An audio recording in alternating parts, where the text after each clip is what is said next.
What's going on, everybody? Alright, so I'm going to start with my clone. Odds are, now if anybody wants to repeat what I'm doing here, chances are you're not going to have a laminar flow hood, so I'm going to show you another way to do this. I'm not going to do it the other way because I have a flow hood, but I am going to show you how you can do it yourself without spending a whole lot of money. Alright, so what I have here is a 54 quart Sterilite tub that I flipped upside down and took a couple of soup cans, got them real hot on the stove, and just pushed them right through the tote, large enough so I can fit my hands through. So what I did after that is basically, it's a still air environment.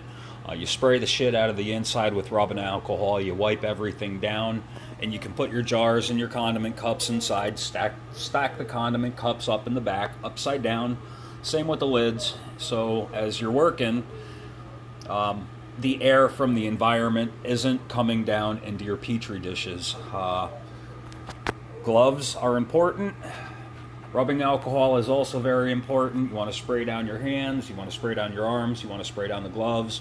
You want to spray everything down with rubbing alcohol, wipe it down, sanitize everything. But right now, we are going to be working in front of the flow hood. So let's go get set up over there. All right, so we got our gloves on. Time to start spraying everything down.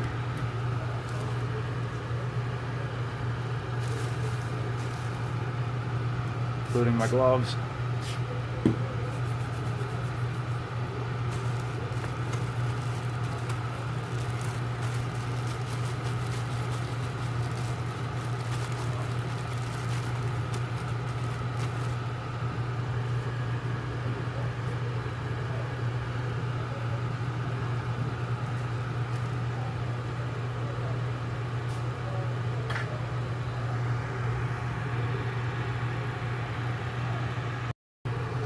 Alright, we got our agar. Now it's time to start pouring. So everything here through on out, everything here, yeah, whatever, you know what I mean. Everything here will be done in front of the flow hood from now on. And for just a couple moments, I'm going to stop talking. And the reason for that is in another video. If you do not know what the reason is, go back and watch.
I'm gonna finish pouring these jars and I'll be back.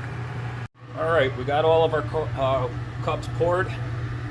Right now we're just waiting for these to cool off, and we keep them stacked because it will help keep the condensation down. The very top ones are going to have more condensation built up inside, but it's not a real big deal. But yeah, the next step is to start cutting up our mushroom. As soon as these are cooled off, we'll start that. All right, so let's get started here. We got our gloves, we got our petri dishes, we got our mushroom, we have a blowtorch, a brand new scalpel,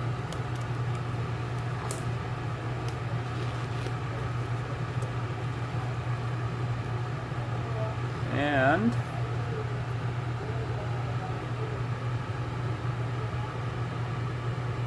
I'm gonna grab a mask. I'll be right back.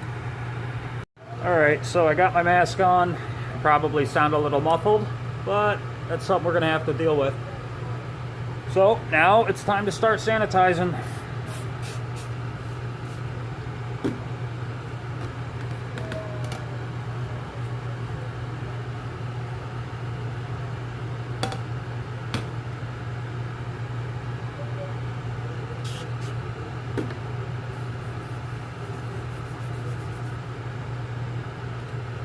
Got a brand new scalpel. You don't necessarily need a scalpel. You can use an X-Acto knife. You can use a steak knife if you really wanted to.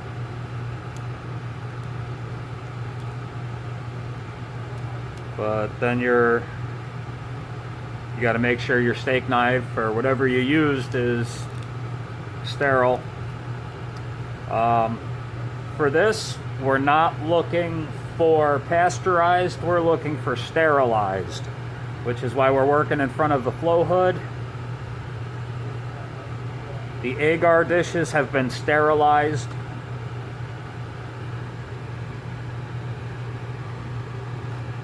We're not going to be able to sterilize the inside of the mushroom, but there shouldn't be any bacteria on the inside.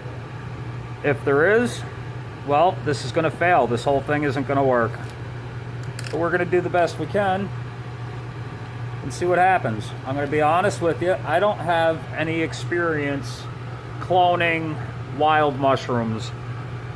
I've cloned a lot of mushrooms, but none of them were wild. I had only cloned mushrooms that I had started to grow from the beginning, or cultures that I had received from someone else.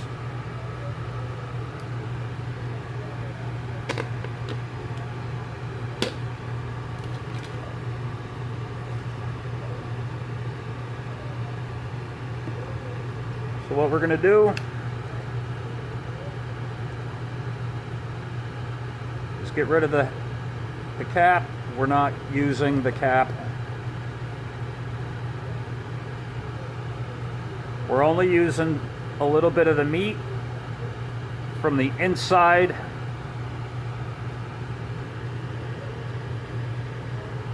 of the mushroom.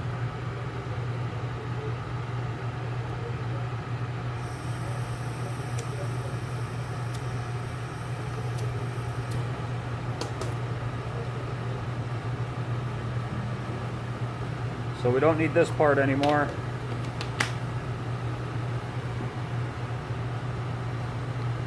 The sterilizer, our blade. Give it a second to cool off. And what we're going to do is slice right down the middle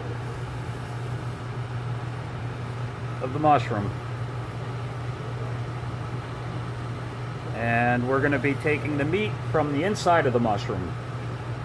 Right inside here, just a little bit is all it takes. Just got to wait for that to cool off again.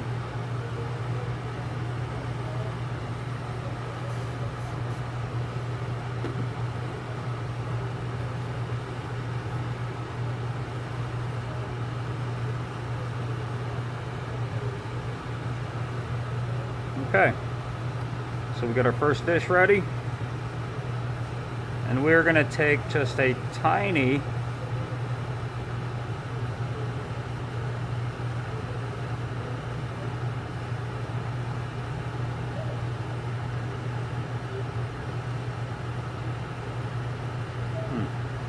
This isn't that easy.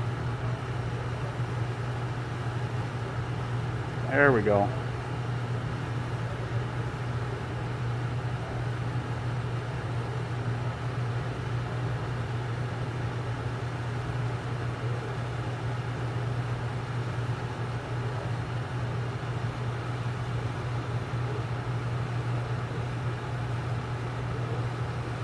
If I could pick the damn thing up, it would be a hell of a lot easier.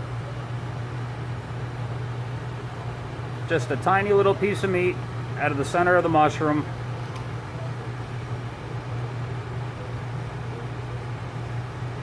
And that's it. We're going to cover it back up and do the next one. Sterilize the blade again.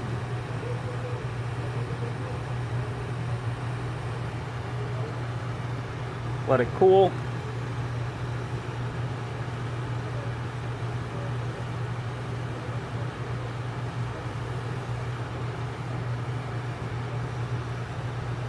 And we go for the next piece.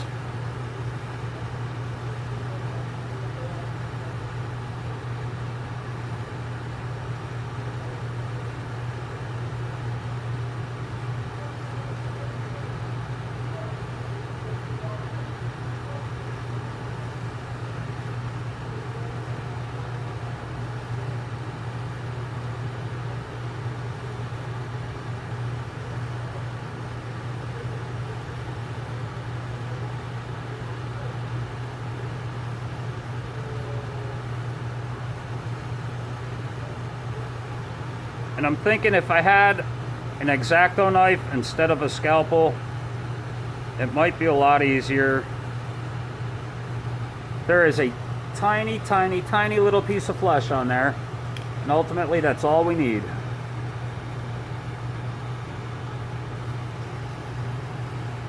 You really can't even see the amount that's on there.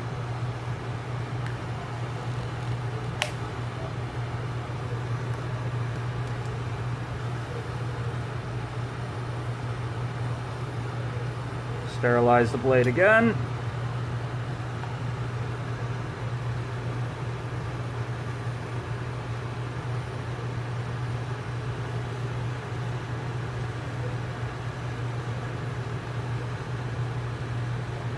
Still a little hot.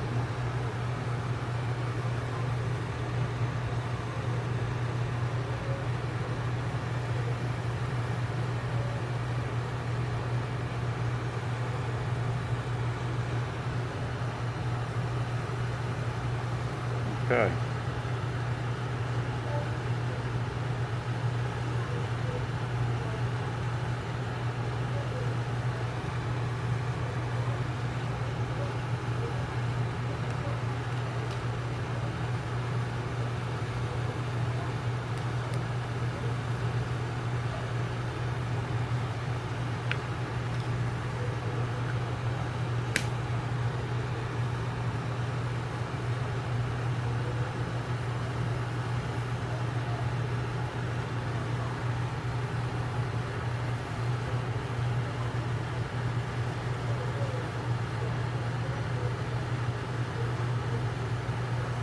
Do something a little different here.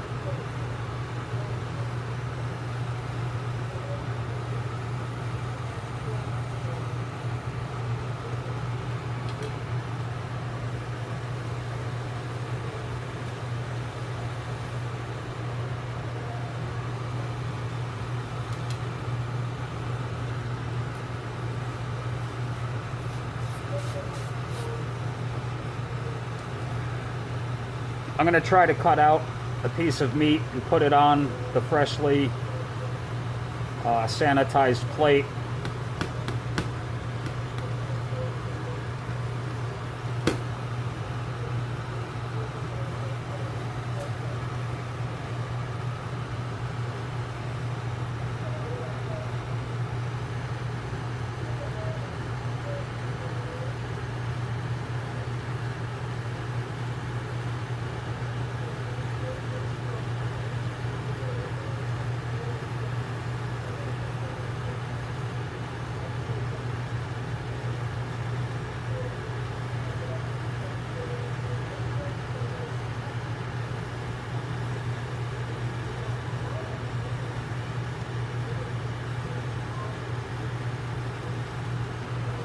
and I'm hoping it'll be easier to pull it off of the plate.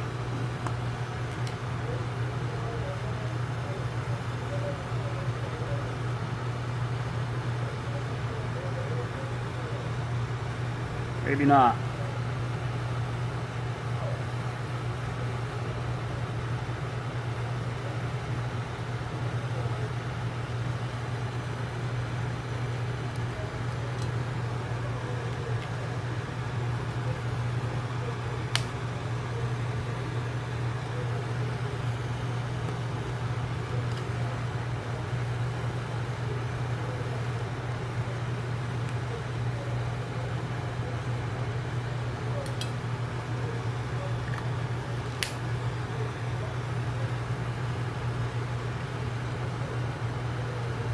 The reason I'm not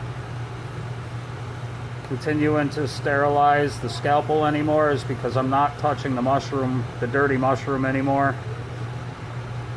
And I'm not pulling the blade out from in front of the flow hood.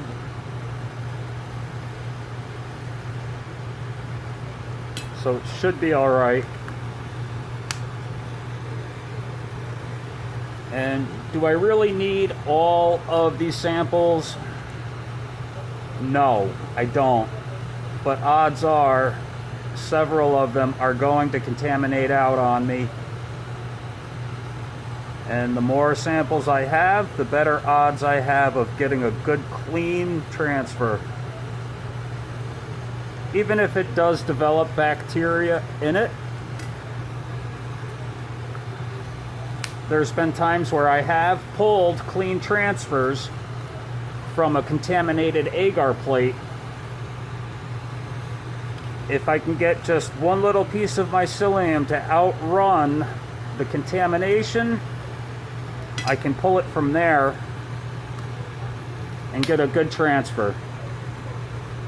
One time I ordered a spore print from somebody, and I've never had so much contamination in my life with any of the fucking cultures I'd ever worked with. So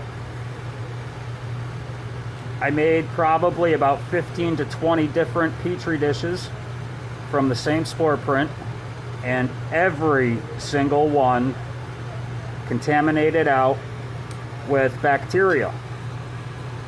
Except for one plate, it contaminated out with a bunch of black mold.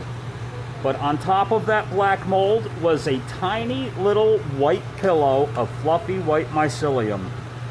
So from there, I took just a tiny piece of that little fluffy white mycelium and transferred it over to another clean agar plate, and I was able to get a good transfer. So if it does contaminate out, it's not the end of the world.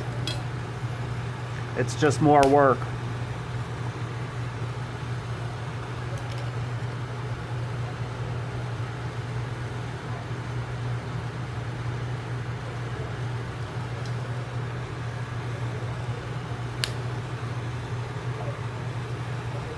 I'm going to save these for something else. So right now I got 2, 3, 4, 5, 6, 7, 8, 9, 10, 11. Is that correct?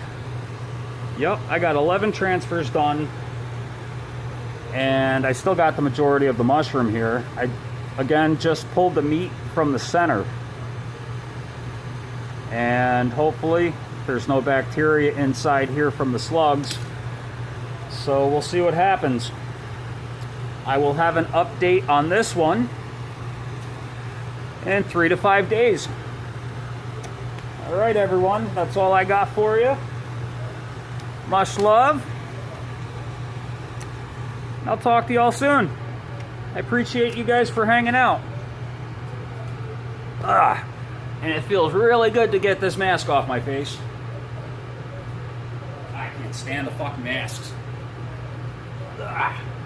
And that one wasn't even like a normal surgical mask. These, ow, that's hot. I touched the blowtorch. I got these knockoff for the M95s. These are KN95s. But they'll do some sort of work. They'll do the job, I'm sure. All right, everyone. I'm going to clean up here and put these in a clean space. And I will have an update for you guys soon enough. All right, much love, everyone. I will talk to you all soon.